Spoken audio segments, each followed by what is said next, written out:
The whole idea of the G20 is to expand beyond clubs of rich countries like the G7 to a true global society and true global dialogue. And the G20 process began in one form more than 20 years ago. I was one of the early proponents. Let's make sure we have all countries at the table, not just the rich countries like the G7.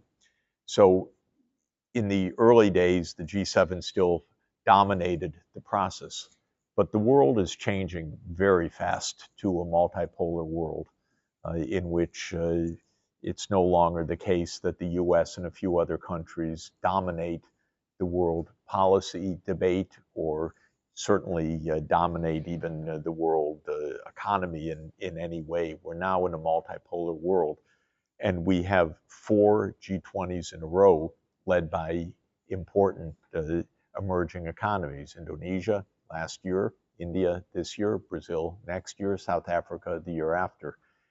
We need these G20s, and I think India's will be especially important, to make the institutional breakthroughs in the global financial architecture and the global governance architecture to turn this changing reality into a changing way of global shared responsibilities. So I'm here because of how important it is that India is president of the G20 and proposing exactly this rebalancing of the international governance system.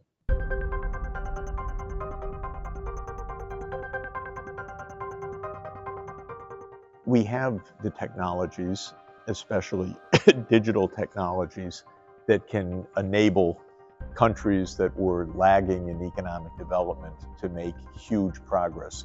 And India, of course, is the case in point now. It's the fastest growing large economy in the world. There is a tremendous uptake of digital infrastructure, hundreds of millions of people coming into broadband services, and of course the entire population online in some sense with digital identity and with the digital public services. To my mind, this is very good for India's development, and it enables India's current growth of about 7% per year, which is very good and could accelerate, in fact. We need this kind of pattern in general throughout the developing world. Africa is a good case in point. It's about the same population as India, but it's divided into 55 countries rather than one country. That's because there were many colonial powers in Africa. They carved up the continent, and therefore when independence came, it was dozens of independent countries, all of which were too small to achieve development at scale. Finally, the African Union is really creating a union. And one point that I've made is first that the African Union should become the 21st member of the G20 as a permanent member. Second, what India is learning about deploying large-scale digital on a very rapid basis, I think can be a roadmap for Africa as well, and also for strong India-Africa diplomacy and trade.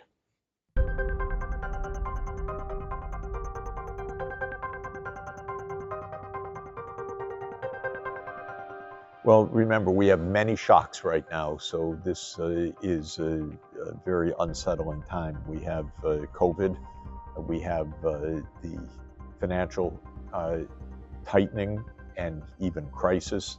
We have the sanctions regime against Russia. We have the Russia-Ukraine war, and we have the US-China tensions. It's too many. Because on top of all of that are the long-term deep crises of climate change, environmental degradation, and so on. We need to solve some of these intense geopolitical crises quickly before they overwhelm us in financial, economic, and even military terms. Right now, the system is not operating properly. It's, of course, overwhelmed by the crises, so it's not delivering. And even when the countries come to the IMF, uh, while the IMF helps them, the fact that they're there means it's already too late. It's already being in the emergency room rather than prevention. One of the goals of the G20 needs to be a new financial architecture that is providing a lot more capital to developing countries so that they don't end up in the IMF emergency room.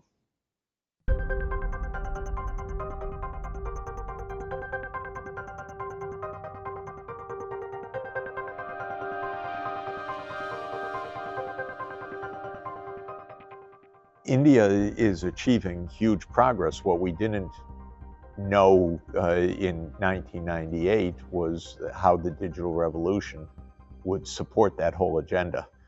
Because now with universal, or it's not quite universal, but near universal uh, uh, access to online ID and to bank accounts and to public services, now the rural areas, which were really rural and left behind, can absolutely be fully connected.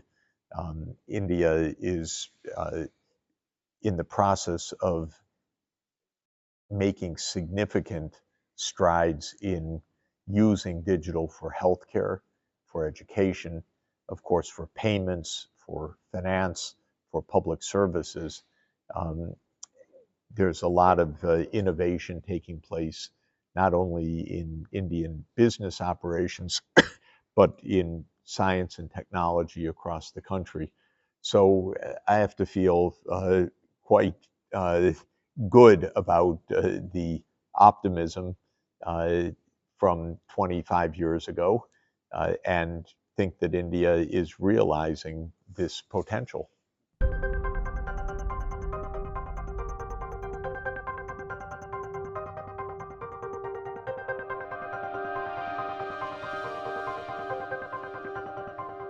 Well, even as important as US-China dialogue is India-China dialogue. Uh, India and China have both a lot to work out, but also incredible gains through cooperation, if cooperation is achieved. China should absolutely uh, seek out India as a partner in building the multipolar world. India and China went through a similar history, of course. Looking back in 1800, both were major economies, not only major civilizations. And in the 150 years between 1800 and 1950, both India and China suffered very, very badly. Now, since mid 20th century, both are becoming again major global powers and are working to create a multipolar world. There's a huge shared interest of India and China in the success of that transformation from a Western-led world to a world-led world, to a true multipolar world. So India and China have a lot to cooperate on, and they do cooperate in the BRICS process, in other venues, but these this border conflict, for example, uh, that China instigated is a mistake. Uh, India and China should say that is the least of our concerns right now. We will have peace on our borders. We will not have these skirmishes. We will not have these tensions. And we have huge common interests in sustainable development, in multilateralism, in a multipolar world. So that's where I would hope the dialogue would go. Close India-China relations.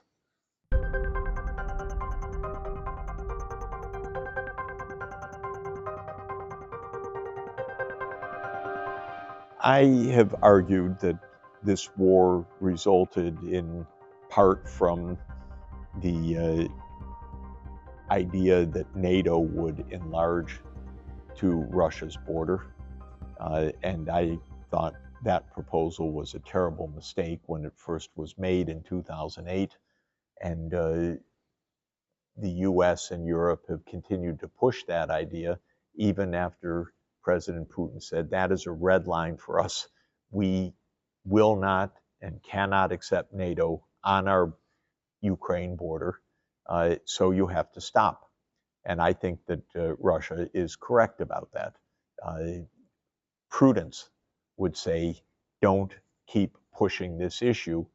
It will create a wider war. I think that point of view is widely understood outside of the Western world. India, China, Brazil, South Africa are all saying this war should end through negotiation. This war should respect Russia's security interests as well as Ukraine's security interests. This, to my mind, is absolutely the way to end this war. And I believe that if China, India, Brazil, South Africa, Indonesia, and other countries around the G20 table say clearly, peace. We need peace. We need a negotiated end. That message can be heard. It's the right message. It's fair. It is practical. It is implementable. It's safe for the world. So, to my mind, this is a real opportunity of major countries to say to both sides, sit down and resolve this thing in a mutually satisfactory way. Stop escalating.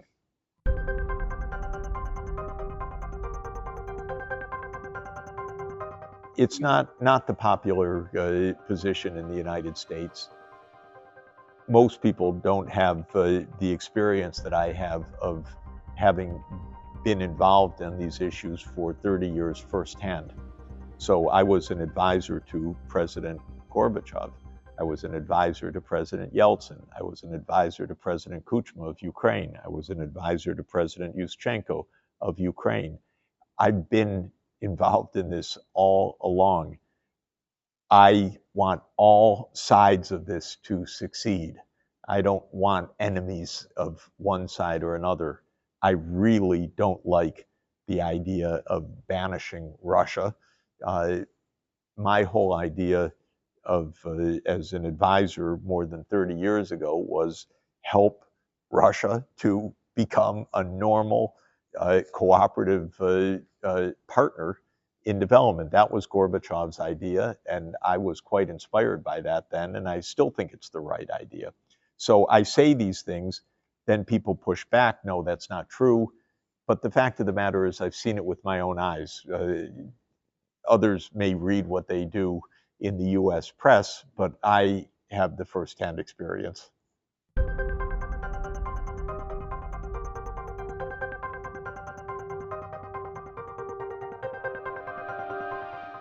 Rich countries have three kinds of responsibilities. First, for historical emissions. The climate today is deranged and degraded because of the rich countries in the past. So that's a historical responsibility. Then there is an ongoing responsibility. The rich countries emit far more greenhouse gases per capita than the poor countries. This is a current issue, and the United States is still emitting 15 tons of carbon dioxide per person. And in India, it's below 2 tons per capita, if I remember the most recent data correctly. And so this is a huge, huge uh, gap. And that's a general truth, that the rich countries still are the major emitters. But even within the rich, there's a difference of Europe and the United States. The US is really a heavy emitter. So that's the second responsibility. The third responsibility is financial, and that is that the current economic system favors the rich over the poor. The rich pay low interest costs when they borrow, the poor pay sky high usury costs. And the rich have a responsibility to rectify this situation so that finance works for everybody. That's what the G20 central mission should be. So in this sense, if you ask, are the rich doing enough? Not by a very long distance. They're not respecting their historical responsibility, they're not respecting their current responsibility, and they're not solving the financial crisis. All of those should be part of a solution.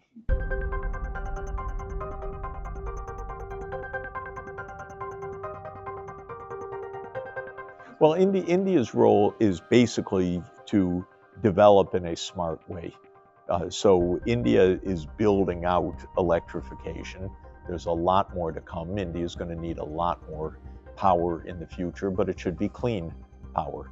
By the way, that's vital for India for even the most direct reason that the air pollution in this country, especially in the north, is so bad that even if it weren't climate, the need to clean up the pollution is extremely urgent. So that's one reason. Second, of course, this country gets very hot in the springtime, and we're seeing temperatures of 50 degrees C being reached. We're seeing mega heat waves. We're seeing drought conditions. India is really threatened by global forces. And so India absolutely needs to be in the forefront of saying to all of the countries, you have to do this together. We will do this together with you. India has proposed a massive transformation of the Indian economy, but it has also said, where's the finance? Why are we paying 7 or 8% interest rates, whereas you, the US and Europe, are paying 2 or 3% interest rates? Come on. We will do our part, but we need a system that works. So these are the issues at the center of the G20 agenda.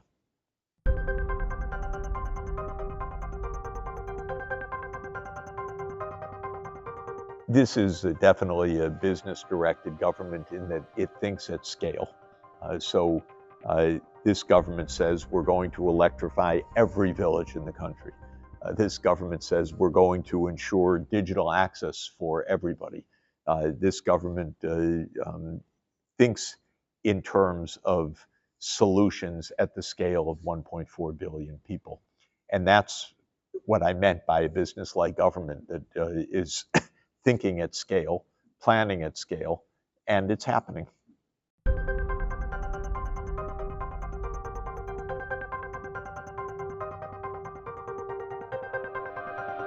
We're closer to that today than in 2005 in that China, a country the same size as India's population, 1.4 billion, went from pervasive extreme poverty to ending poverty. So China did that. India is on a path to doing it right now. Africa lags behind by quite a distance and needs to leapfrog now. India can help Africa to do that with the especially massive deployment of digital technologies for healthcare, for education, for basic economics.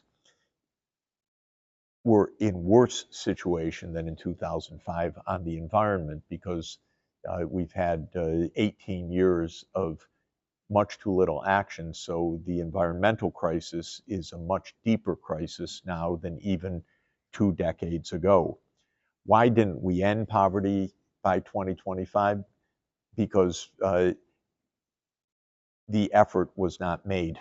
The certain processes worked in the right direction, certain countries worked in the right direction, but in the United States, we were absolutely distracted by too many wars, too much geopolitics, not enough practical attention to solutions. And at the global level, we really left behind some of the poorest people in the world. So what could have been done wasn't done.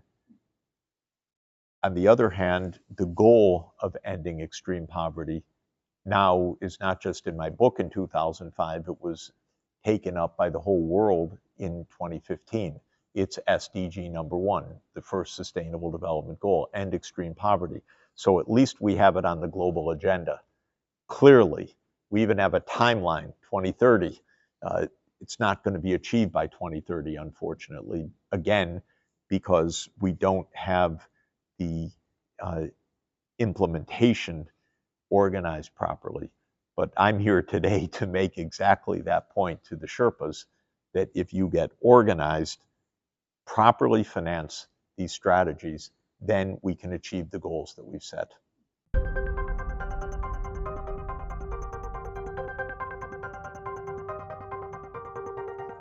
Well, I'm basically arguing with one point of view, which is what we call the neocons or the neoconservatives, who say that America should dominate the world or America should be the global hegemon. And I'm saying America should learn to cooperate properly with the rest of the world. The days of a hegemon are over.